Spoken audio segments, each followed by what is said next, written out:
Okay, so let's take a little different situation. Suppose I have a retail store. Okay. And I have an employee. And we know we have a sales meeting, and we announce to the employee that we're going to be marking down our summer line of slacks by 50% next week. Sure.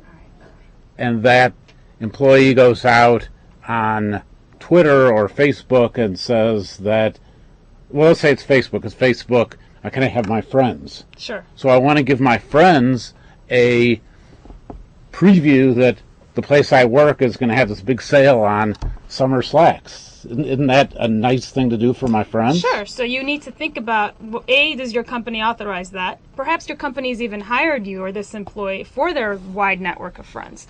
And so personal branding becomes a huge consideration for hiring practices. You hire Bob because Bob already has 1,000 people following him on Facebook and Twitter. Yeah, but I don't think very many people are that far along. I think it's more like, I'm running this ad.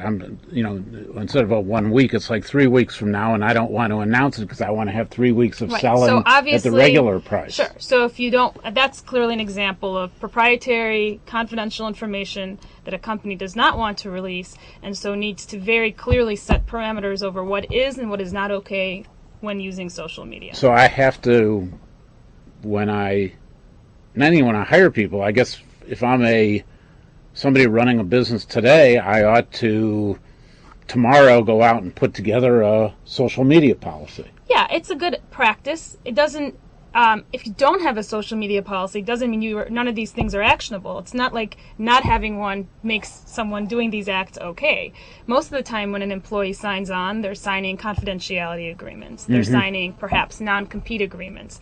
The social media policy is a friendly reminder that perhaps you should practice good judgment when you're using these online tools. And I know it's easier for you to disclose this big sale we're having in 3 weeks, but you better think about it before you even attempt to use a medium like Facebook to disclose that to your friends. Because if I find out that you did do that in violation of your confidentiality agreement, that's actionable. The employee's looking at a pretty severe lawsuit. Do I, as a business owner, when I'm sitting in the sales meeting, do I need to say to my employees, now we're having the sale in 3 weeks, this is confidential information, yes. You can't disclose this? Yes. If you want to mark something as confidential or proprietary, it's important for you to act like it is confidential and proprietary information. Otherwise, the line blurs and it's difficult for any communication to come out. And most companies do have a procedure with which they allow press releases to come out and say this is information that's authorized for distribution, this needs to remain confidential until